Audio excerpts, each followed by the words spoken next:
Goeiedag almal, ek is Mani van Bloemfontein. Dis vandag Dinsdag, die 18de Maart 2025. Ons doen die nuus in kollig en verskeie koerante word weer eens net kortliks weergegee. En ons hoofopskrifte vandag sê, 30 rowers op soek nadat 5 kitsbanke in 'n ry opgeblaas is. Die nuushooftrekke vir vandag lyk so: Kusile kragsentrale bedrog, verskeie aangekeer. 30 rowers blaas 5 kitsbanke op. Ministers beboet wat nie belange verklaar nie. Mediese fondse dek minder. Onaktiewe partye gaan geskraap word. SAKP ook. Fly-South Air se probleme uitgesorteer. Waar's die beker? Goeie rugby is opgedis. Die polisie is op soek na 'n bende van sowat 30 rowers wat op Sondagoggend vroeg 5 kitsbanke opgeblaas het nadat hulle veiligheidsbeamptes van 'n vuurwapen en 'n selfoon beroof het. Volgens die polisiewoordvoerder in Gauteng het die voorval Sondag in die vroeë oggendure in 'n winkelsentrum in Hammanskraal naby Pretoria gebeur. 'n Veiligheidswag was buite die sentrum op patrollie gewees toe 2 van die rowers in 'n bakkie hom oorval het. Hulle het hom van sy vuurwapen beroof. Die rowers het daarna 5 kitsbanke opgeblaas en by 'n winkel ingebreek waar hulle 'n kluis ook opgeblaas het. Toe hulle die sentrum verlaat het, het hulle skote afgevuur op polisielede wat intussen op die toneel aangekom het. 'n oor en weer skietery het daarna tussen die rowers, polisielede en private veiligheidsbeamptes plaasgevind. Een van die veiligheidsbeamptes is ook raak geskiet. Hy is na die naaste hospitaal geneem vir behandeling. Die polisie kon nog nie sê hoeveel geld uit die kitsbanke en uit die winkel gesteel is nie. Niemand is ook nog in hegtenis geneem nie. Die polisie ondersoek 'n saak van poging tot moord asook die opblaas van kitsbanke.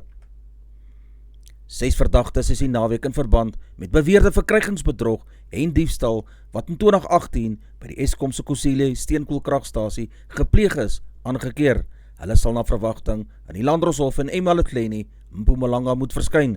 Die saak handel oor 'n bedrogspel rondom 'n pomp wat in 2018 deur die kragstasie wat tussen Maleni en Delmas geleë is, se verkrygingsproses aangeskaf is.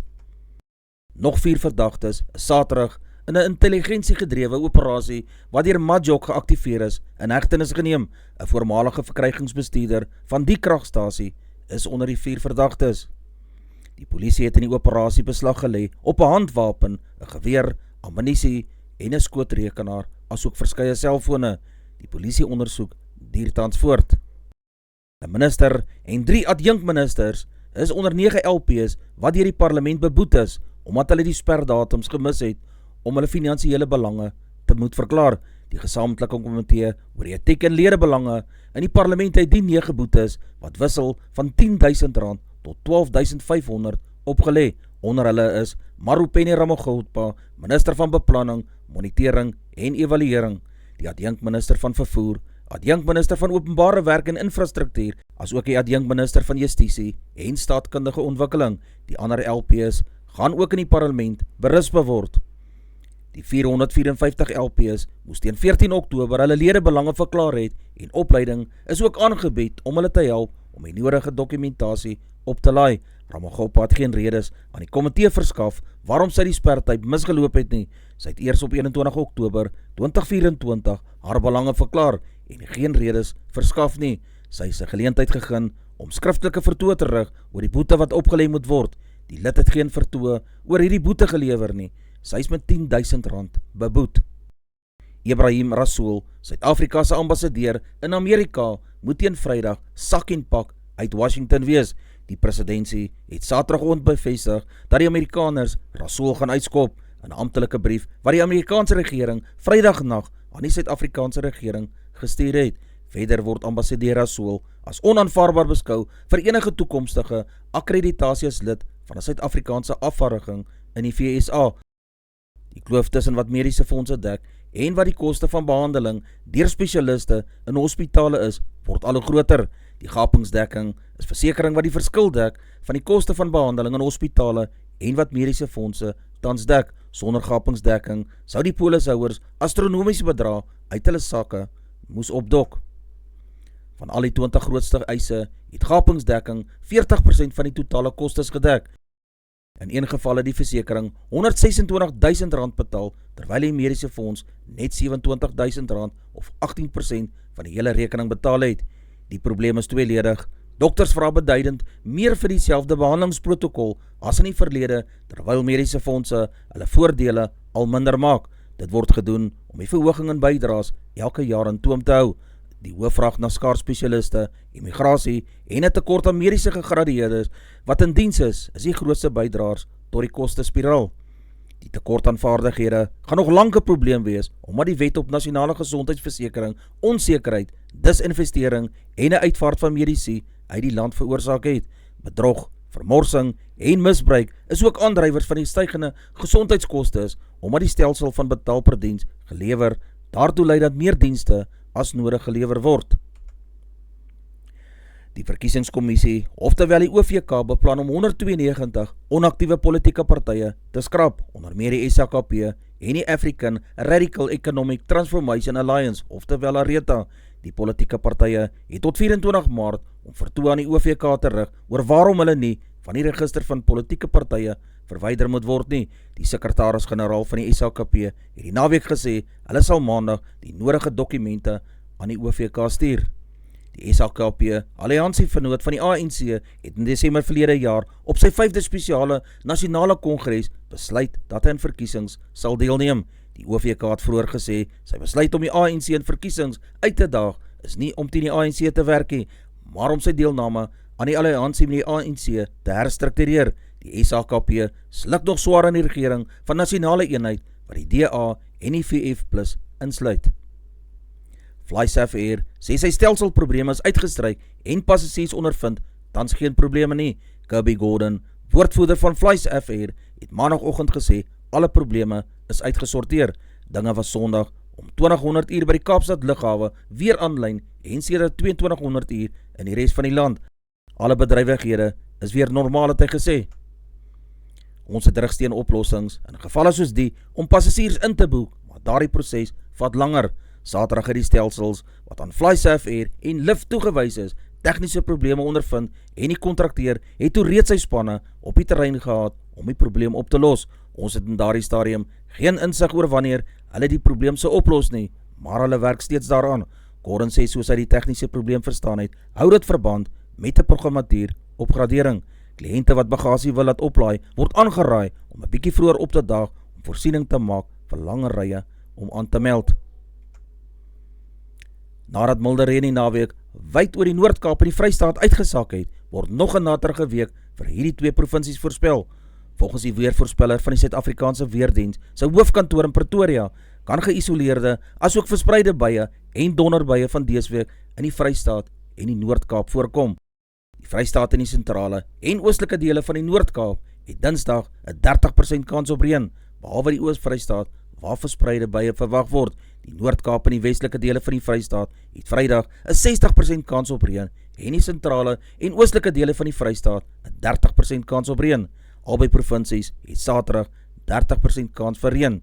Reënvalsyfers lyk so: 50 mm het in Katoo geval, 50 mm in Kroonstad, 46 mm in Virginia, 29 mm in Welkom, 36 mm in Hartswater, 34 mm in Warrenton, 33 mm in Parys, 30 mm in Jan Kempdorp en die Hoopstad distrik het 26 mm ontvang.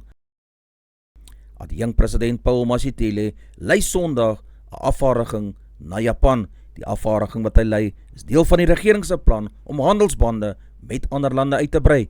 Mashatile is tot Woensdag in Japan en word deur onder andere Gayton McKenzie, minister van sport, kuns en kultuur, Dr. Nobuhle Nkabane, minister van hoër onderwys, John Steenhuisen, minister van landbou en Pakstow, minister van handel, nywerheid en mededinging ondersteun. Nietemin beskou die regering Amerika steeds as 'n strategiese handelsvernoot en hy wil met hierdie land bande versterk. Volgens die presidentsie is Mashatile se besoek daarop gemik om die sterk samewerking tussen Suid-Afrika en Japan op gebiede van wederwysige belang te herbevestig.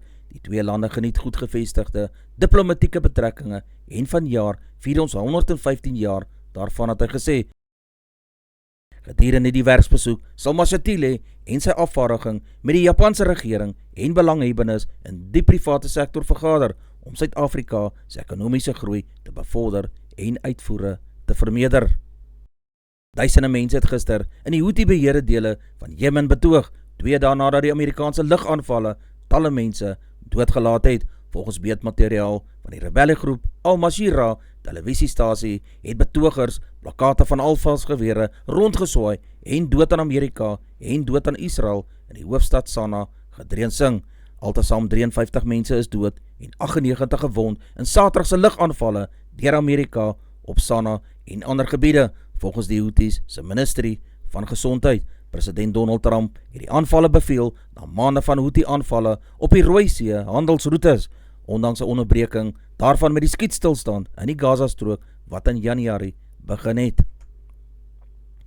Die Stormers het 'n stewige inspuiting van Springbok woema gekry voor 'n toer wat lotsbepalend in hierdie seisoen se VRK kan wees.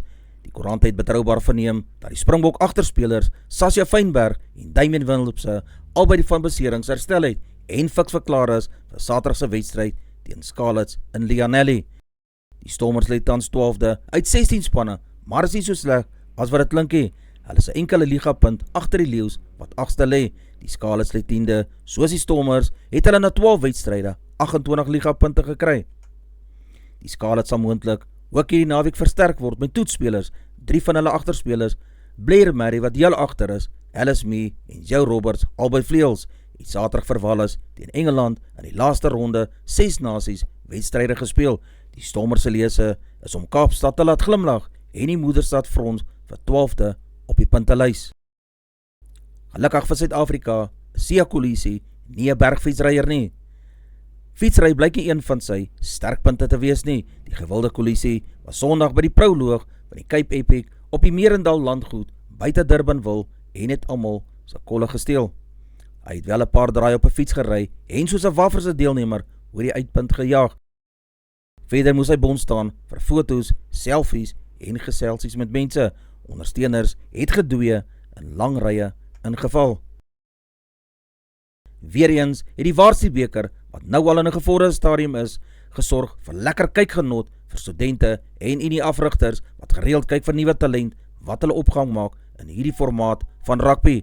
In Bloemfontein op 'n Sopnat Shimla Park het die wedstryd eers 50 minute na die aanvanklike 1900 uur om 19:50 begin as gevolg van weerlig en swak sig. Soos in menige gevalle op 'n rugbyveld is die tellings nie groot nie en weer eens is die bewyse gestaaf. Verskeie hanteringsfoute het plaasgevind en so ook baie skrams wat gevorms is. Heel wat strafskoppe het dus by skrams gevolg vir stutte wat nie regbind nie. Die eerste helfte het ook so geëindig met 3 punte vir die Shimlas en 0 punte vir die buurmanne van FNB CUT, ook 'n Bloemfonteinse rugbyspan. In die tweede helfte het die CUT gou opgevolg en die telling gelyk gemaak op 3 punte elk. Die finale telling was wel verdiend en die FNB Shimlas se guns met 16 teenoor 9 vir FNB CUT. 2 geel kaarte as aan nommer 11 en nommer 13 van beide spanne gegee vir ontoelaatbare spel wat gespeel is. Die skeieregter Ion van Sail met die hulp van sy 2 assistente het hulle goed self van hulle taak gekwyt voor 'n skare van so wat 8000 mense.